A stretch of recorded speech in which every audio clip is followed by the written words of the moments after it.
का जड़ कर्म चेतन बंधकारु कर्म के अवसान का कह कर स्वरूप यथार्थ जग का जो किया उपकार है उसके लिए जिन वाणी माँ को वंदना शत बार है वंदना शत बार है वंदना शत बार है।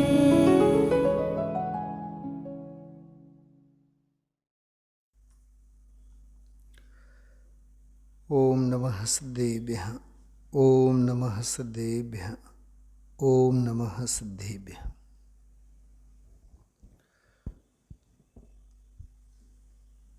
વચનામૃતમાં 40મું એક પ્રવચન છે. તમારી પાસે છે એમાં નથી? હા, એટલે એમાં નહીં શોધો તમે લોકો. 40મા પ્રવચનની બીજા ભાગમાં છે. પહેલા ભાગમાં 30, પછી બીજા ભાગમાં 40મા પ્રવચન આવે. એમાં એક બહુ સરસ બોલ આવે છે. બોલના ખુલાસામાં એક બહુ સરસ વાત આવી. 4 જ્ઞાનના ધારી ગણધરો શુદ્ધ કેવળી કહેવાય છે. અને કેવળી સર્વજ્ઞ ભગવાનના દીવાન કહેવાય છે. રાજા હોય તો રાજાના દીવાન હોય. તો તીર્થંકર તો રાજા તુલ્ય છે અને ગણધરો એમના દીવાન છે. જેમ દીવાન રાજાના વિશ્વાસુ હોય,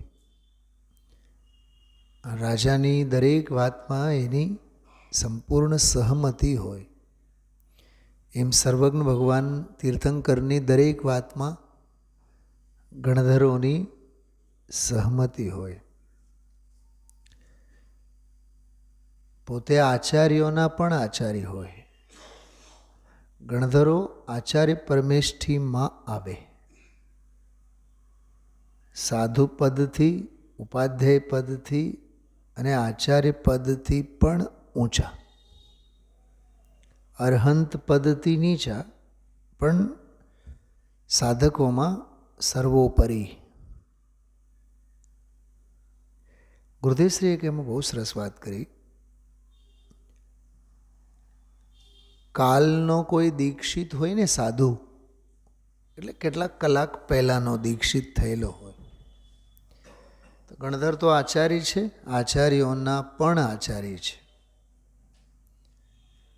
એ હંમેશા નમો લોએ સૌ સાવણમ એવું બોલતા હોય.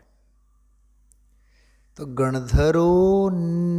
ગણધરો પણ જે પદને વંદે છે એ સાધુ પદ કેટલો ગૌરવશાળી હોય. પકડાનો કે હું તમને અહોભાવના સંદર્ભમાં વાત કરું છું કે 4 જ્ઞાનના ધારી ગણધરોના હૃદયમાં પણ સાધુ પદ પ્રત્યે, સાધક પદ પ્રત્યે કેટલો માન, સન્માન, સમર્પણતા. કેમ કે એ બોલે નમો લોએ સૌ સાહુણમ. તો આચાર્ય પદ, ઉપાધ્યાય પદ એ બધા ગૌણ છે. તમે લોકો સાંભળ્યું હોય, ચંદ્રગુપ્તને મૌર્ય સમ્રાટ બનાવવામાં કોઈનો હાથ હોય તો શિક્ષકનો હતો, ચાણક્યનો હતો. જે ચાણક્ય એમ કહે છે शिक्षक कभी साधारण नहीं होता. प्रलय, विनाश और विकास, प्रलय और विकास उसकी गोद में पला करते हैं.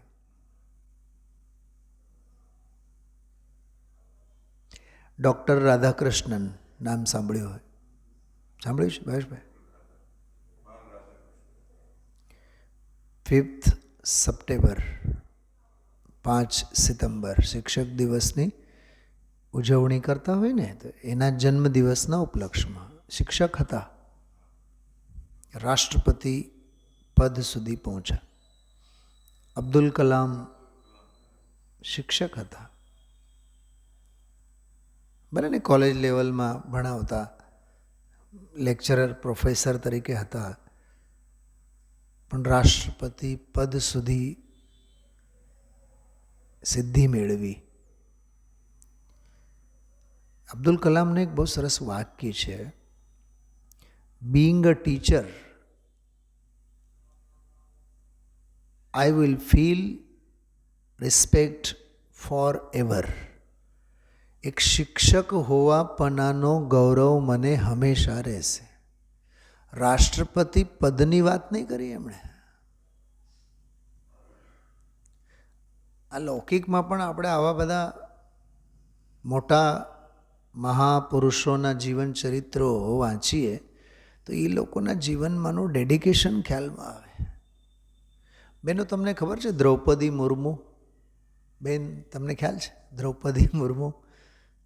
એની થોડીક એન્સાઇક્લોપીડિયા વાંચો તમે. એવું લાગે શાસ્ત્રોમાં જે આપણે પરિસહ અને ઉપસર્ગની વાતો વાંચીએ ને, મેં કીધું અત્યારે આ કઈ તારીખ છે આજે? 13, 14, 17, હા, આ ફેબ્રુઆરીના 26 ફેબ્રુઆરી, સમજ્યા? ફેબ્રુઆરીના 26, 2026 આજ સુધીના ભારત વર્ષની કોઈ પણ બાઈ, કોઈ પણ સ્ત્રીના જીવનમાં પારિવારિક અપ એન્ડ ડાઉન્સ કોઈના જીવનમાં ન આવ્યા હોય. દ્રૌપદી મુર્મુની વાત કરું છું. પતિ ચાલ્યા ગયા, ભાઈ ચાલ્યા ગયા, મોટો દીકરો ચાલ્યો ગયો, નાનો દીકરો ચાલ્યો ગયો, આખું ઘર પરિવાર ખતમ.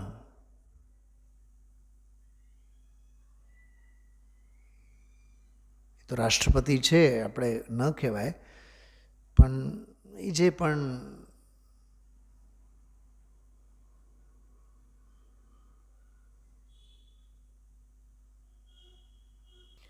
બ્રહ્માકુમારીમાં એ માને છે. બ્રહ્માકુમારીમાં દીક્ષિત છે, નિયમ બિયમ જે પણ લીધેલા હોય. આપણી દૃષ્ટિએ તો પ્યોર ગ્રહિત મિથ્યાત્વ જ છે, તો પ્રશ્ન જ નથી ઉઠતો. પણ એક લૌકિક જીવનના ધોરણે તમે અપ એન્ડ ડાઉન્સ જુઓ. આજે જ ગુરુદેવશ્રી એક બહુ સરસ વાત કરી, આમાં જ આજના પ્રવચનમાં શ્રીમદજીની વાત કરી. ઘણી વાર તો એવું લાગે ધડ પર માથું રહે કે નહીં રહે, એટલી હદે આકુળતા થાય, એટલી હદે વિચારો આવે, પરિણામોમાં ઉથલ પાથલ એટલું બધું થાય, પણ શ્રદ્ધામાં ક્યાંય મચક આવે નહીં. આનું નામ છે સિદ્ધાંતવાદી. શું કીધું ભાવેશભાઈ? કયો શબ્દ વાપર્યો મેં હમણાં? સિદ્ધાંતવાદી. વાઘ અને સિંહ હોય ને, ભૂખે મરશે, ભૂખે મરશે, પણ બીજાનો કરેલો શિકાર નહીં ખાય. દમજીભાઈ ખ્યાલ છે? એ આપમેળે શિકાર કરેલો શિકાર જ ખાશે. ભલે ને પછી એક વખત શિકાર કર્યા બાદ 4, 8, 15 દિવસ સુધી એમને એમ ભૂખે રહેશે, પણ કોકનો ઉછીનું લઈને નહીં ખાય. આ સ્વાભિમાન હોય છે. આ પશુઓ પાસેથી સ્વાભિમાન, સાધના, સ્વયંની સાધના, પોતાની સાધના શીખવા જેવું છે. મારો જ એક ઇન્સિડન્ટ તમને બતાવું, ન કહેવું જોઈએ, આત્મશ્લાઘા જેવું લાગે. 96ની વાત છે, 96 માર્ચ, એપ્રિલ, ફેબ્રુઆરીમાં જ ત્રિચૂર, કેરળ, સાઉથ ત્રિવેન્દ્રમ આગળ બીએડ માટે ગયા. 9-10 મહિના ત્યાં કાઢવાના હતા.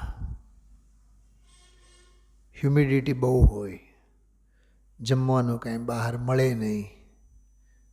મિત્રો અમે લોકો અમારી રીતે જ હાથેથી જ બધું બનાવીને અમે લોકો ખાતા. રૂમ ભાડેથી રાખેલું. એક્ઝામ્સના દિવસોમાં કેમે કરીને ભણવાના તરફડિયા હોય, ટાઈમ મળે નહીં કોલેજ આખો દિવસ. તો એક નક્કી કર્યું કે આપણે હવે રસોઈ નહીં બનાવવાની, કેમ 2 કલાક એમાં બગડે. તો શું કરવાનું? તો કોલેજના કેમ્પસમાં એક કેટરર્સવાળો હતો. હોટલ જ સમજો ને, નાનકડા સાવ કેન્ટીન જેવું. એને અમે લોકો પહેલાં શીખવાડ્યું કોબીનું શાક કેમ બનાવાય. અમે લોકો એને એના રસોઈમાં જઈને 2-4-6 દિવસ પહેલાં શીખવાડ્યો. અને પછી કીધું હવે આવતા 2-3 મહિના તમારે આ કોબીનું શાક તમારે ખવડાવવાનું છે અમને. સળંગ 3 મહિના થાળીમાં કોબીનું શાક, મીઠું, રોટલી અને ભાત. આજની તારીખમાં આપણે ખાશું રોજ?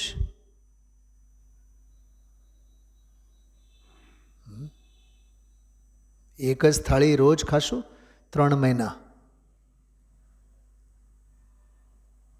છતાં ગોલ્ડ મેડલ લઈને આવ્યા. कुछ पाने के लिए कुछ खोना पड़ता है. ऐशो आरामनी जिंदगी जो આપણે અપેક્ષિત રાખશું ને તો કંઈ નહીં મળે જીવનમાં. પોઈન્ટ શું છે? સાધના. સિદ્ધિ એને જઈ વરે જે પરસેવે નાય. અહીંયા તો પરસેવું જ નથી. નાહવાની વાત તો ક્યાં લાવ્યા? કેમ કે કારમાં એસી, ઘરમાં સેન્ટ્રલ એસી, એરપોર્ટ ઉપર જઈએ તો સેન્ટ્રલ એસી, પ્લેનનું તો પૂછવાનું જ શું. હવે તો સ્મશાનો એ બધા એસી. કોકના મરદાને લઈ જવું હોય તો કલાક તો સહન કરો, નહીં ત્યાં એસી. બધે સુખીઓ સ્વભાવ. કષ્ટ, શ્રમ, પરિશ્રમ કે પરસેવો, ખબર જ ક્યાં છે આપણને. હું તમને કેવળ અને કેવળ ભાવેશભાઈ આજનો સ્વાધ્યાય ઓલો અહોભાવવાળો જરીક ગૌણ કરીને હું એક બોલની વાત તમને કરવા માગું છું. સાધ સાધ સાધ. સાધના સિવાય બીજો કોઈ ઉપાય નથી. સાંભળ સાંભળ સાંભળ એમને જ કીધું. સાંભળનારા ઘણા મળશે, સાધનારા ઓછા મળશે. વિરલા તત્વને સાંભળે વિરલા બૂઝે કોઈ, વિરલા ચિંતવે તત્વને વિરલા ધ્યાવે કોઈ. સાંભળનારા તો ઢગલા મળે.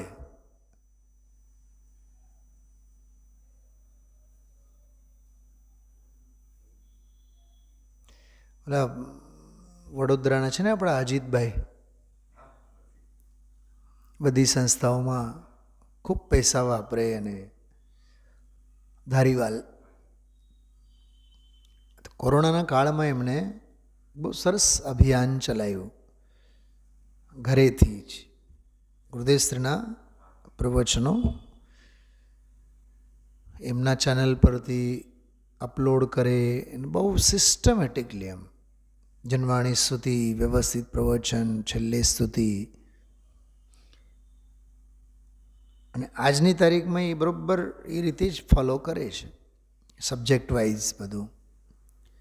એક વખત સહેજે મળવાનું થયું ક્યાંક કોઈ કાર્યક્રમમાં. મને કહે કે સુનિલભાઈ, મને એક પ્રશ્ન છે. મને કહે કે 5-6 હજાર સબસ્ક્રાઈબરો થઈ ગયા છે, પણ જ્યારે ગુરુદેવશ્રીનું લાઈવ પ્રવચન મૂકીએ તો 12 અને 15 જણા હોય છે. પછી એ કલાકોને કલાકો સુધી 40-50 જ વ્યૂઝ આવેલા હોય. આમ કેમ મને સમજાતું નથી, મને કે મેં કીધું સબસ્ક્રાઇબિંગ કરવું એ ભાવુકતાનું કામ હોઈ શકે, પણ પછી લાઈવ સ્વાધ્યાયનો લાભ લેવો છે ને એ ભાવના વગર નહીં હોય. એ બકરી ચાલ હોય, એ ઘેટા ચાલ હોય. ગતાનુગતિકો લોક એક નિયમ છે. ગતાનુગતિકો લોક એટલે ઘેટા ચાલમાં આખી દુનિયા માને. સાધના કેટલા કરે છે, કામના તો એ છે એમના માટે. અને નમસ્તે. Don't be with quantity, be ever with quality. શું કીધું? બે શબ્દો કીધા મેં. સંખ્યાકીય બાબતો, આંકડાકીય બાબતો કોઈ દિવસ માનવાનું જ નહીં. ગુણવત્તાને માનવાનો. કેમ કે માસીસ ક્લાસ એ પંચમકાળનો લક્ષણ છે. એટલે અને બીજી વાત, સાધનાનો માર્ગ એકાંતનો છે, ભીડનો નથી. અહીંથી બસ ભરીને સોનગઢ જાય, માળા ફેરવવા માટે આખું બસ ભેગું નહીં બેસે. 55-60 બધા આવ્યા કે નહીં, હલો આપણે ભેગા માળા કરીએ. 3 કાળમાં નહીં બને. તે સીધી શિલામાં ભીડ થઈ જાય, જગ્યા નહીં મળે ત્યાં.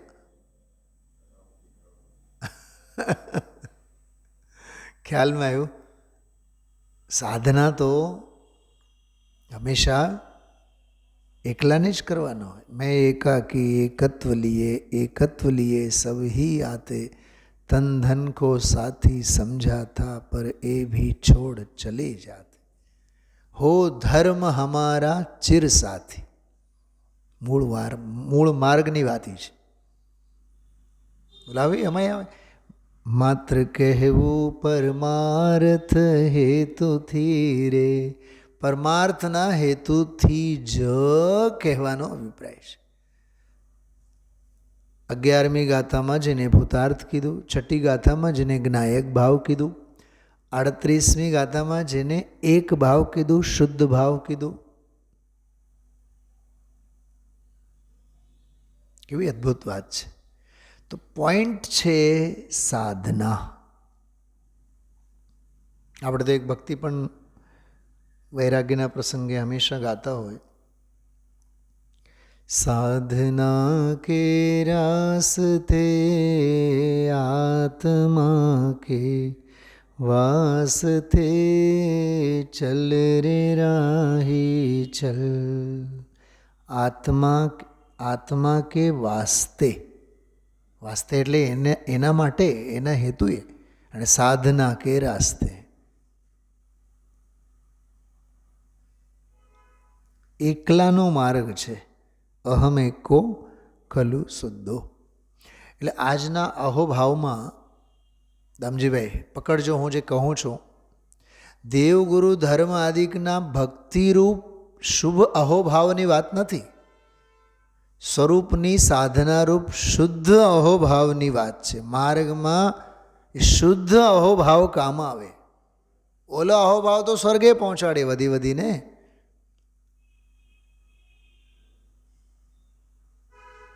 બોલો યોગેશભાઈ. ગુરુને પગે લાગવાથી પુણ્ય મળશે, નો ડાઉટ. પુણ્ય ક્યાં સુધી પહોંચાડશે? સ્વર્ગ સુધી. કેમ કે વિભાવની હદ હોય છે. અને यह अर्घ्य समर्पण करके प्रभु निज गुण का अर्घ्य बनाऊंगा और निश्चित तेरे सदृश प्रभु अरहंत अवस्था. તો એ તો એ સ્વરૂપની આરાધના અને સાધના તો ક્યાંથી ક્યાં પહોંચાડે, જેના પછી કાંઈ પહોંચવાનું બાકી રહેતું નથી.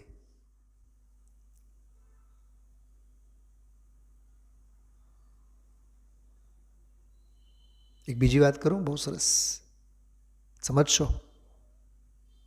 ભાવેશકુમાર. ભાવુકતામાં ભક્તિ થાય, ભાવનામાં ભગવાન થઈ જવાય. શું કીધું? આ બધું છે ને, આ ભાવુકતાનું ફળ છે.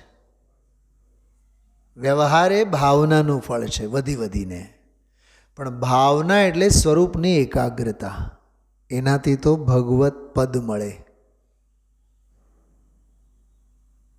એ માત્ર ભક્તિ નથી. જો એક સાંભળો, કૌરવ અને પાંડવો કીકીને સાધવા માટે, પંખીના આંખમાંની કીકીને સાધવા માટે ભેગા થયા છે. એક એક કરીને દ્રોણ સૌને બોલાવે છે. દુર્યોધનને પૂછો, બોલ બેટા તને શું દેખાય? ગુરુ મહારાજ તમે દેખાવો છો. ઝાડ દેખાય છે, હસ્તિનાપુર દેખાય છે. તું નાલાયકમાં નાલાયક છે, બેસી જાઓ. કેમ? કેમ કે તને અમે દેખવાનું કહીએ છીએ આંખમાંની કીકી, અને તને દેખાય છે કીકી સિવાયનું બીજું બધું. એટલે તું તો લાયક જ નથી, તું તો બેસી જા. આવા બધા સૌએ સૌ કૌરવો બેસી ગયા. એ બધી ભાવુકતા હતી. શું કીધું? એ બીજું બધું દેખાણું નહીં, એ ભાવુકતા હતી. અને દ્રોણની ભાવના કેટલી હતી? શું દેખાવું જોઈએ? કીકી. અર્જુન આવ્યો, અર્જુનને પૂછો, ઝાડવો દેખાય છે કે ના? હું દેખાઉં છું? ના ના. અચ્છા, ઝાડવાની ડાળ નહીં? પાંદડા કે નહીં? સરસ મજાના ફળ કે નહીં? અચ્છા, પંખી નહીં? પંખીની આંખ કે નહીં? શું દેખાય છે એટલું તો બોલ. કીકી. એનું નામ ભાવના. ઓલા બીજાને ભાવુકતા, અને આની હતી ભાવના. કેમ કે ગુરુની ભાવના કઈ છે એની કદર કેમ કરીને કરાય એ માત્ર ને માત્ર અર્જુનને જ આવડતી હતી. એટલે જેમ આ અધ્યાત્મ ક્રાંતિમાં કાનજી સ્વામી એક થયા, શ્રુત પરંપરામાં અધ્યાત્મના પ્રતિષ્ઠાપક આચાર્ય તરીકે આચાર્ય કુંદકુંદ દેવ એક થયા, એમ મહાભારતમાં ધનુર્વિદ્યામાં સૌ શ્રેષ્ઠ એક અર્જુન જ થયા. બીજો અર્જુન પેદા નથી થયો આજ સુધી.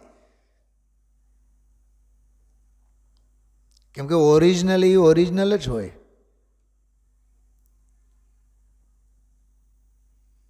સમજાય છે શું કહેવા માગો છો? ગાંધી બાપુ ગયા તો બાપુ જેવા બીજા કોઈ પેદા નથી થયા. ભલે ને ઓલા અન્ના હજારે થોડીક કેડીએ ચાલવાની કોશિશ કરી, પણ ઓલાનું પુણ્ય આનું પુણ્ય આખો મેળ પડે જ નહીં. નહીં તો ખ્યાલમાં હા. એટલે ભાવુકતા જુદી વસ્તુ છે, ભાવના જુદી વસ્તુ છે. કીકીને સાધું હોય તો અર્જુનની ભાવના, દુર્યોધનની ભાવુકતા તો છે જ. ભાવુકતાથી ભક્ત થઈ જવાય, ભગવાન નહીં. આત્મ ભાવના ભાવતા એવું છે. શું કીધું? આત્મ ભાવના ભાવતા જીવ લહે કેવળ જ્ઞાન રહે. ભાવના, ભાવના બલવતી. અમે લોકો જે ગુરુકુલમાં ભણ્યા ને ત્યાં એક બહુ સરસ વાક્ય લખેલું, ભાવના ભવનાશિની, એવું લખેલું. ભવને નાશનારી હોય. અને બીજું એક લખેલું, ભાવના ભવવર્ધિની.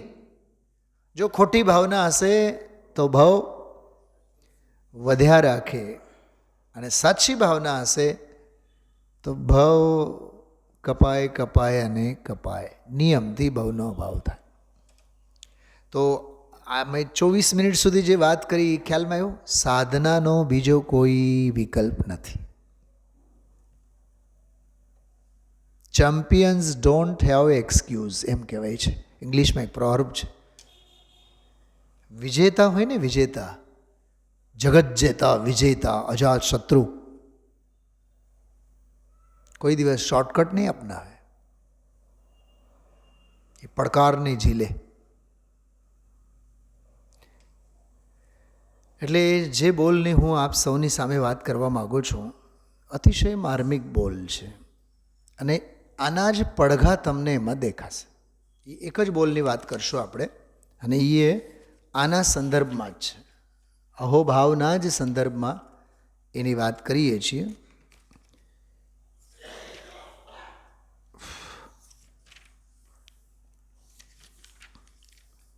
જો પાના નંબર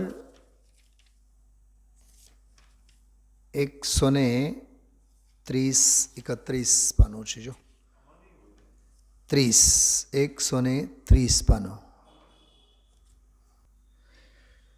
જો નીચે છે, બહુ સરસ બોલ, જ્યાં સુધી સામાન્ય તત્વ ધ્રુવ તત્વ ખ્યાલમાં ન આવે ત્યાં સુધી અંદર માર્ગ ક્યાંથી સૂઝે અને ક્યાંથી પ્રગટે.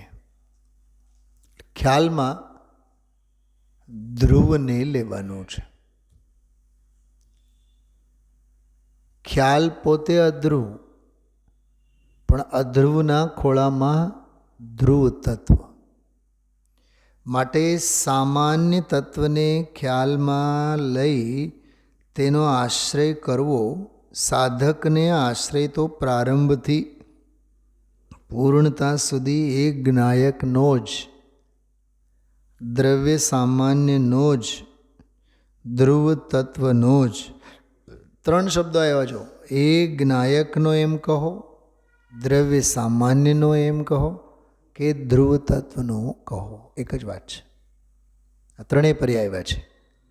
જ્ઞાયકનું ધ્રુવનું જોર, શબ્દો જુઓ, જ્ઞાયકનું અર્થાત ધ્રુવનું જોર એક ક્ષણ પણ ખસતું નથી.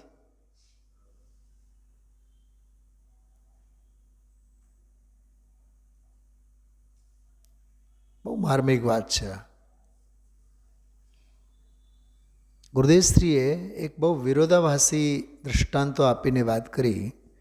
સર્વા સિદ્ધિના દેવો 33 સાગરોપમ સુધી શુભ ભાવમાં જ હોય. જો કે શુદ્ધ ભાવ તો છે જ, શુભ ભાવ પ્રશસ્ત ધર્મ ચર્ચા. તો શુભ ભાવ હોવા છતાં પણ ધર્મ ચર્ચારૂપ સાગરોપમ કાળ સુધી, ધર્મ ચર્ચારૂપ શુભ ભાવ હોવા છતાં પણ દૃષ્ટિ ધ્રુવની છૂટતી નથી. એક વાત ચોથા ગુણસ્થાનવાળા છે. અને મનુષ્ય ગતિમાં પંચમ ગુણસ્થાનવર્તી જીવ કદાચ પાપના પરિણામોમાં હોય, અશુભના ભાવોમાં હોય, એની પણ ધ્રુવ દૃષ્ટિ છૂટતી નથી. ઓલા શુભમાં હોય તોય ન છૂટે અને આ અશુભમાં હોય તોય નહીં છૂટે. ત્યાં શુભમાં છે છતાં ગુણસ્થાન 4 અને આ અશુભમાં છે છતાં ગુણસ્થાન 5માં. શું સમજાણું? આખો ડાયાગ્રામ સમજાય છે? અકાઉન્ટન્સી છે આ, માર્ગની અકાઉન્ટન્સી આ છે. આપણે તો પૈસાની અકાઉન્ટન્સી તો ભણીને પાપના ઘડા માથે ભરી લીધા છે.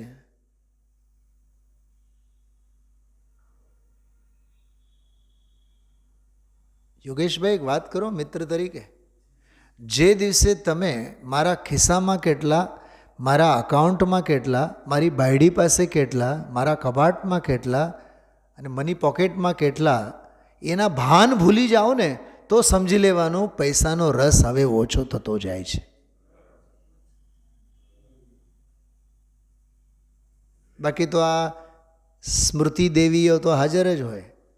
રાજુભાઈને 8 દિવસ પહેલાં 500 રૂપિયાની નોટ આપી હોય ને તો એ ભૂલી ગયા હોય, પણ શ્રીમતીને ખ્યાલ હોય.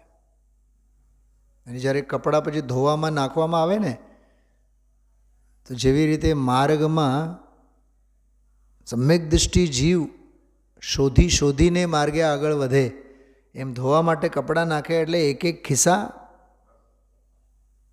4 વખત ચકાસશે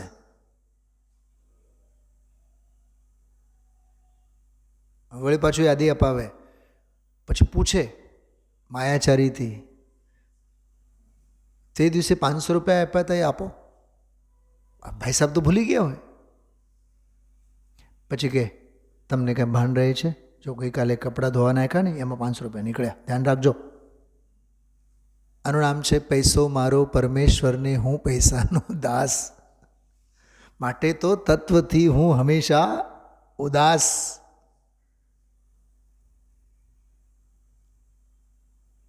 કેવું નિર્લેપ જીવન જીવવા જેવું છે.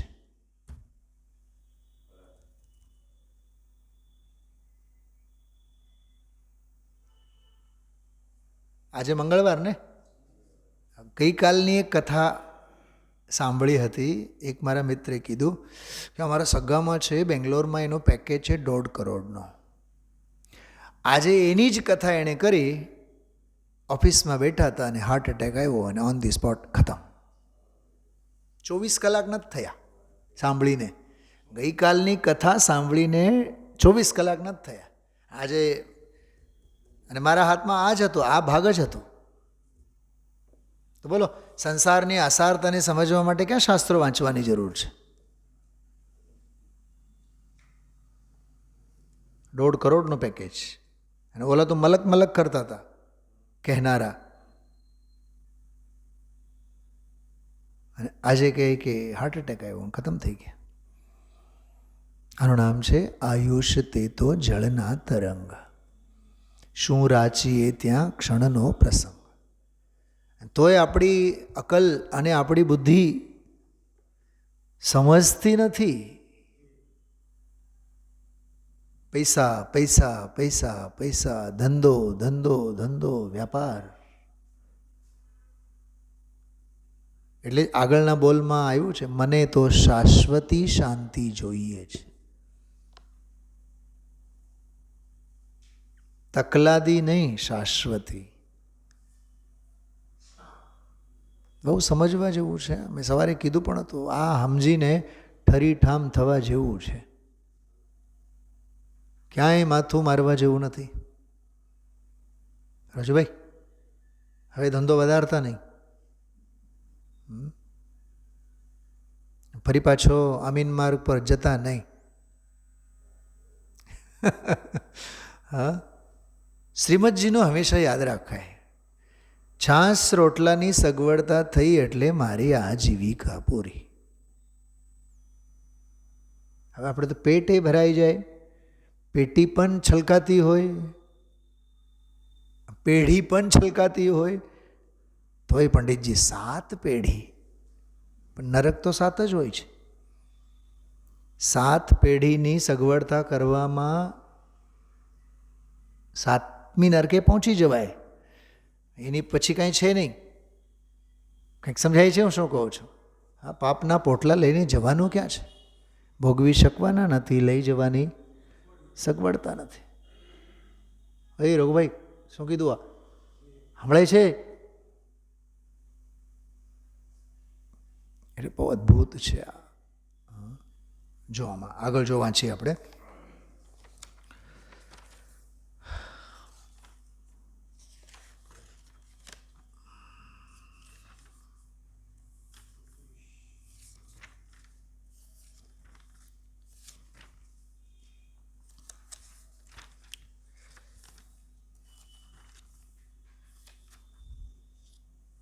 કયું છે પાનું રજુભાઈ? જો, ધ્રુવનું જોર એક ક્ષણ પણ ખસતું નથી, દૃષ્ટિ જ્ઞાયક સિવાય કોઈને સ્વીકારતી નથી, ધ્રુવ સિવાય કોઈને ગણકારતી નથી, અશુદ્ધ પર્યાયને નહીં, શુદ્ધ પર્યાયને નહીં, ગુણભેદને નહીં. જો કે સાથે વર્તતું જ્ઞાન બધાનો વિવેક કરે તો પણ દ્રષ્ટિનો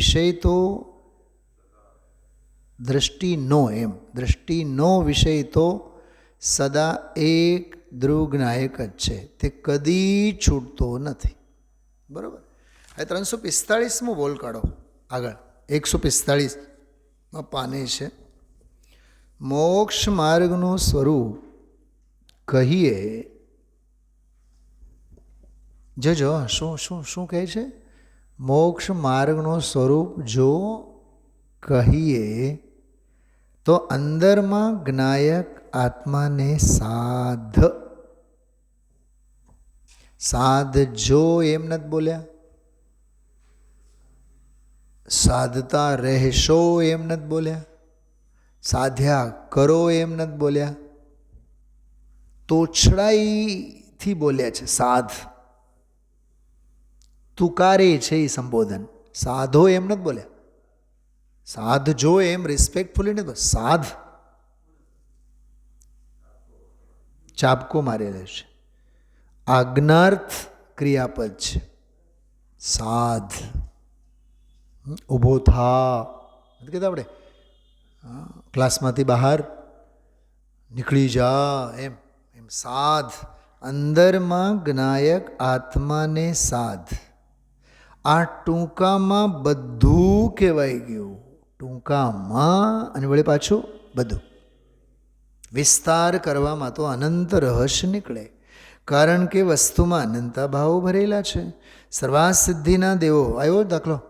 સર્વાસિદ્ધિના દેવો 33 સાગરોપમ જેટલા કાળ સુધી ધર્મચર્ચા, જિનેન્દ્ર સ્તુતિ ઇત્યાદિ કર્યા કરે છે. એ બધાનો સંક્ષેપ શુભાશુભ ભાવોથી ન્યારા એ જ્ઞાયકનો આશ્રય કરવો, જ્ઞાયકરૂપ પરિણતિ કરવી તે. બરાબર. હવે થોડોક ગુરુદેવશ્રીના ઉદ્ગારો વાંચીએ નીચે આપણે. મોક્ષ માર્ગનું સ્વરૂપ ટૂંકામાં કહીએ, મોક્ષ પરમાનંદની પ્રાપ્તિ તે મોક્ષ. શું મોક્ષની વ્યાખ્યા આપી? એવું નથી કીધું કે કર્મો ખરી જવા, 4 ગતિઓથી છૂટવું, એવી કોઈ વ્યાખ્યા નથી આપી. કે પરમાનંદની પ્રાપ્તિ તે મોક્ષ. શબ્દ મોક્ષ છે નાસ્તિપરક, પણ એની વ્યાખ્યા કરી છે અસ્થિપરક. પરમાનંદની પ્રાપ્તિ તે મોક્ષ. એનો જે માર્ગ, રસ્તો, એમાં ચાલવાથી મોક્ષ મળે એવો જે માર્ગ, એનું જે સ્વરૂપ. હવે આગળનું વાક્ય છે જો, બહુ સરસ છે બેનો, આ લખી રાખવા જેવું વાક્ય છે. મોક્ષ એટલે પૂર્ણ અતિન્દ્રિય આનંદ અને પૂર્ણ જ્ઞાન, પૂર્ણ શાંતિ પ્રાપ્ત થાય તે મોક્ષ. 3 વ્યાખ્યા છે એમાં. પૂર્ણ આનંદની પ્રાપ્તિ, પૂર્ણ જ્ઞાનની પ્રાપ્તિ અને પૂર્ણ શાંતિની પ્રાપ્તિ. શું સમજાણું? પૂર્ણ અતિન્દ્રિય આનંદ, ઇન્દ્રિય આનંદ નહીં. 500 રૂપિયા આપીને કોસ્મોમાં જઈને પિક્ચર જોઈ આવ્યા, આજે તો બહુ મજા આવી. મજા આવે જ ને. ભાવ પ્રેમીને ભવના ભાવોમાં મજા આવે, અને ભવના અભાવ કરનારને ભવના અભાવ કરવાના ઉપદેશમાં મજા આવે. ઓલાને રાગમાં આવે, આને વૈરાગ્યમાં આવે. ઓલાને અજ્ઞાનમાં આવે, આને જ્ઞાનમાં આવે. જેમ ભયંકર ડાયાબિટીસથી પીડાતા હોય ને, એની સામે ખાંડની ડબ્બી રાખો ને તોય મોઢામાં પાણી આવી જાય. કેમ કે પાબંદી છે, ખાંડ ખાવાની ના છે.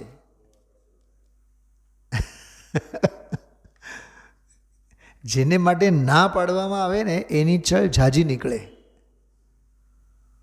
આ ખબર નહીં, મનોવિજ્ઞાન જ છે આ તો. મોક્ષ એટલે પૂર્ણ. આહા જો, હા, મોક્ષની વાત ચાલે છે ને એટલે પૂર્ણ લીધું છે. અને અતિન્દ્રિય આનંદ, પૂર્ણ અતિન્દ્રિય આનંદ અને પૂર્ણ જ્ઞાન, સર્વજ્ઞતા અને પૂર્ણ શાંતિ. સાંભળજો ધમજીભાઈ, પૂર્ણ જ્ઞાન એટલે સર્વજ્ઞતા, પૂર્ણ શાંતિ એટલે વિતરાગતા. શું કીધું? આ નમો સિદ્ધાણમ અને નમો અરહંતાણમ વાળી વાત છે. અનંત અને સિદ્ધ ભગવંતોને વિતરાગતા અને સર્વજ્ઞતા છે કે નહીં? પૂર્ણ આનંદ છે કે નહીં? પૂર્ણ જ્ઞાન છે કે નહીં? પૂર્ણ શાંતિ છે કે નહીં. એ પૂર્ણ શાંતિ એટલે વીતરાગતા, અને પૂર્ણ આનંદ, પૂર્ણ અતિન્દ્રિય આનંદ, આનંદ સુખ, પૂર્ણ જ્ઞાન એટલે સર્વજ્ઞતા. એનું નામ મોક્ષ છે. આત્માનો પૂર્ણ આત્મલાભ થાય તેનું નામ મોક્ષ. જો આ એક બીજી વ્યાખ્યા, આત્મલાભો મોક્ષ, શાસ્ત્રની વ્યાખ્યા છે આ. આત્માનો લાભ થવો એનું નામ મોક્ષ. કેવી ગજબની વ્યાખ્યાઓ છે બધી. હા, આ 4 ચોપડી ભણેલા મહાપુરુષ બોલો, બોલ વાંચ્યો અને તરત જ આવી વ્યાખ્યા કરી. કેટલી ઊંચી વાતો છે. એ આ પ્રવાહમાં બધું આવી જતું હોય છે, આપણા પકડમાં નહીં આવે. એ તો વ્યાખ્યાન પછી 2 વાર 3 વાર 4 વાર એને વાંચો તો ક્યાંક ઝપટમાં આવે, પકડમાં આવે. આત્મલાભનું નામ મોક્ષ છે. કર્મોથી છૂટવું, સંસારથી છૂટવું અને 4 ગતિઓથી છૂટવું, એ બહુ જૂની વ્યાખ્યા થઈ, શાસ્ત્રની વ્યાખ્યા.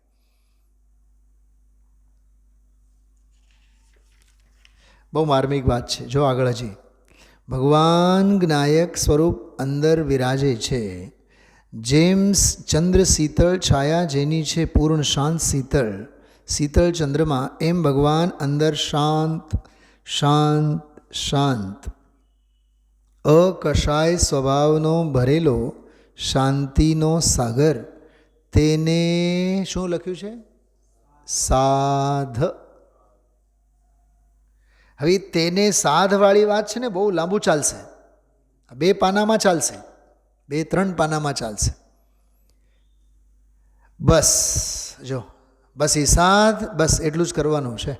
અનંત કાળમાં કદી કર્યું નથી, અને વર્તમાનમાં એ વાત તો આખી દબાઈ ગઈ, ગુપ્ત થઈ ગઈ.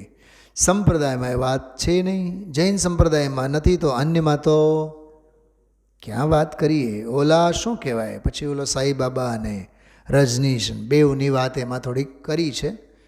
આપણે આગળ વધીએ. પછીના ફકરામાં જો, એમાં કંઈ ગુપ્ત રીતે તો હશે, ગુપ્ત રીતે અજ્ઞાન છે ને. ઓલા પ્રશ્ન પૂછનાર શું પૂછે ખબર? રજનીશમાં કંઈક તો હશે ને. સાચી વાત કરું તમને, આ માન્યતા જે તે કાળે ગુરુદેવશ્રીના કાળમાં સભામાં પૂછનારને હોય કે નહીં હોય, પણ આપણને તો છે જ નહીં. સમજ્યા? ઇસ્કોનવાળા કાંઈક તો હોય ને, સ્વામિનારાયણવાળા કાંઈક તો હોય ને. હા છે ને. શું છે? અજ્ઞાન છે.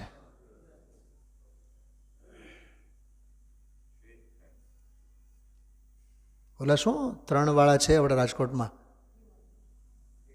હા, ત્રિમંદિર છે ને, કંઈક ત્રિમંદિર, દાદા ભગવાન વાળા ને. હા, ત્રિમૂર્તિ કે જે પણ કહેતા હોય. કુવાડવા બાજુમાં છે ને કંઈક. હા, ન રાગીનો ખ્યાલ, ન વીત રાગીનો ખ્યાલ. અરે આપણા હજારો શાસ્ત્રોમાં લખેલે છે. જે મતમાં સર્વજ્ઞ નથી એમનું બધું જ ખોટું. મોક્ષ માર્ગસ્ય નેતારમ ભેતારમ કર્મ ભૂભ્રતામ જ્ઞાતારમ વિશ્વતત્વાનામ વંદે તદ્ગુણ લબ્ધે. સૌથી પહેલામાં પહેલી માન્યતા સવળી કરો સર્વજ્ઞતાને. સર્વજ્ઞ માન્ય હશે તો સર્વ માન્ય છે. કેમ કે સર્વજ્ઞના જ્ઞાનમાં કાંઈ પણ આવવાનું બાકી રહેતું નથી. કેટલી ઊંચી અને કેટલી માર્મિક વાત છે આ. તો ગુપ્ત રીતે અજ્ઞાન છે, ત્યાં મિથ્યા તો પડ્યું છે. બાપુ સ્થાનકવાસીને શ્વેતાંબર જો, હિંમત જો ગુરુદેવશ્રીની, ગ્રહિત મિથ્યા દ્રષ્ટિ છે. સભા બધી ભરેલી હોય સ્થાનકવાસીઓથી ગુરુદેવશ્રીની સામે. અરે પ્રભુ, આ તો ક્યાં વાત છે. એના શાસ્ત્રો કહેલા છે, ગ્રહિત મિથ્યા દ્રષ્ટિએ કરેલા છે. સર્વજ્ઞનું નામ આપીને લોકોને છેતર્યા છે. ભાઈ આવી વાત છે. કોઈક સભામાં બેઠા હોય ને, એની થોડીક એ જાતની શ્રદ્ધા હોય એટલે નામ લઈને કીધું. આ તો માર્ગ બાપા જિનેશ્વર 3 લોકના નાથ મહાવિદેયમાં વિરાજે છે. એ બધી આ વાણીને આ વાત છે. ત્યાં માર્ગ આ ચાલે છે. મોક્ષ માર્ગનું સ્વરૂપ બહુ જ ટૂંકામાં કહીએ તો સંક્ષેપથી કહીએ તો અંદરમાં જ્ઞાયક આત્માને સાધ. અંદરમાં જે આત્મા જ્ઞાયક ધ્રુવ છે તેને સાધ. એ સાધ તે મોક્ષ માર્ગ. શું કીધું? સાધ એ મોક્ષ માર્ગ. આવી વાતો બાપુ, માર્ગ તો આ છે અને એ માર્ગ થયા વિના નિવેડો ભવનો નહીં આવે. પછી ભાઈઓને પૂછ્યું કે વાંચ્યું છે કે નહીં. પછીના પાના ઉપર જો થોડુંક વાંચીએ 147માં પાને, એ ભલે આ તો વાંચ્યું છે કે નહીં, એને પ્રેમ છે ને એમ કરીને, મોક્ષ માર્ગ પરમ આનંદને, પરમ અનંત જ્ઞાનને, પૂર્ણ શાંતિની પ્રાપ્તિ, એવો જે મોક્ષ, વળી પાછું મોક્ષની એને ડેફિનેશન કીધું, એનો જે રસ્તો, એ રસ્તે જાય તો ત્યાં પામે ને, એનો જે રસ્તો, માર્ગ, પંથ, મોક્ષનો પંથ, સ્વરૂપ, એના સ્વરૂપનું, મોક્ષના પંથનું, મોક્ષના માર્ગનું, મોક્ષના રસ્તાનું સ્વરૂપ જો ટૂંકામાં કહીએ, અંદરમાં જ્ઞાયક આત્માને સાધ. ભગવાન જ્ઞાયક સ્વરૂપ પરમાત્મા અંદર વિરાજે છે ભાઈ, એને સાધ. જો એ સાધ એટલે શું? એની દૃષ્ટિ, તેનું જ્ઞાન અને તેની રમણતા, એ સાધ. સમજાણું? એ ધ્રુવને સાધ, એ કેટલું મસ્ત મજાનો આમ એનો ફોડ પાડીને કેવું સરસ કીધું. ટૂંકામાં કહીએ તો ટૂંકામાં બધું કહેવાય ગયું. મોક્ષના માર્ગનો રસ્તો જે છે ધર્મનો, એનું જે સ્વરૂપ ટૂંકામાં કહીએ તો અંદરમાં જ્ઞાયક આત્માને સાધ. બહુ ટૂંકી ભાષા. ભૂતાર્થનો આશ્રય કીધો ને, તો આશ્રય સાધ. પહેલેથી ઠેઠ સુધી ભગવાન અંદર સ્વરૂપ પરમાનંદનો, પૂર્ણાનંદનો નાથ ધર્મપિતા, એની પ્રજાનો પિતા, એ આત્મા, એવો જે જ્ઞાયક, એને સાધ, તો મોક્ષ માર્ગની પ્રજા તને પ્રગટ થશે. એટલે આત્મ સાધનાની મૂળ વાત આમાં આવી છે, કોઈ ક્રિયાની વાત નથી આવી. આ હકીકતમાં કહું, છેલ્લી વાત સાંભળજો, સાચી ધાર્મિક ક્રિયા આ છે. ખરેખરની ધાર્મિક ક્રિયા આ છે, આત્માની સાધના. બનાસદાસજી બહુ સરસ વાત લખી. વસ્તુ વિચારત ધ્યાવતે મન પાવે વિશ્રામ, રસ સ્વાદત સુખ ઉપજે અનુભવ તાકો નામ. એક સવારે મને પંક્તિ યાદ આવતી હતી સ્વાધ્યાયમાં, એ વણાઈ જવો જોઈએ એ વાત આવી ને ત્યારે. એમાં છે, પંડિત સાહેબની રચના છે બહુ સરસ. મુझ જ્ઞાન સિંધુ મેરે बस ज्ञान ही ज्ञान भरा, मेरी ज्ञान तरंगों में ज्ञायक साम्राज्य भरा, ज्ञायक ज्ञायक ज्ञायक ज्ञायक ही जीवन है. મારું જીવન માત્ર જ્ઞાયક જ્ઞાયક જ્ઞાયક જ્ઞાયક જ્ઞાયક, એનું નામ છે સાધના. બાકી તો ક્રિયાઓ કરી માની લીધું કે આપણે તો સાધનાના માર્ગે છીએ. સાધનાના માર્ગે ક્રિયાઓનું કોઈ ઔચિત્ય નથી.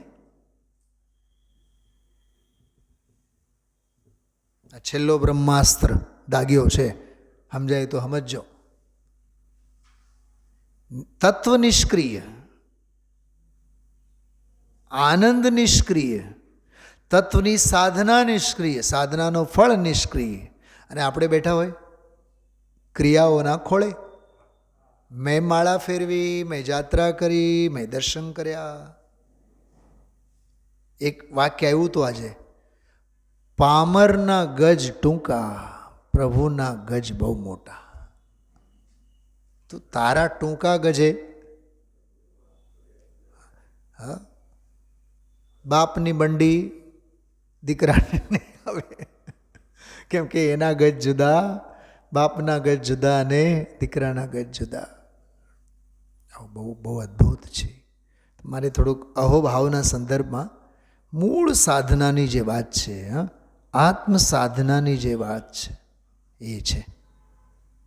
એ જો છે તો બીજું બધું હોય કે ન હોય, ઓછા વધતા પ્રમાણમાં ચાલે. કેમ કે સતને સંખ્યાની એટલે બાહ્ય ક્રિયાકાંડોની કોઈ આવશ્યકતા નથી. વિચારજો. ઓમ નમઃ સિદ્ધિભ્ય.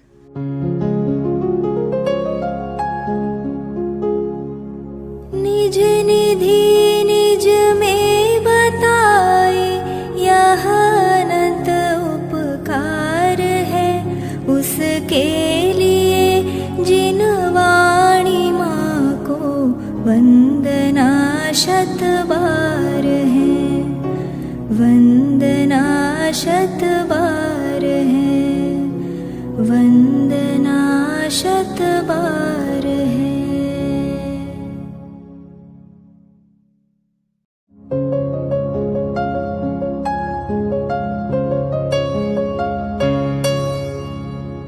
जिन वाणी भारती तो ही जपो दिन रैन जो तेरी शरणा गहे सो पावे सुख चैन. जा वाणी के ज्ञान ते सूझे लोकालोक सो वाणी मस्तक नवो सदा देत हो ढोक सदा देत हो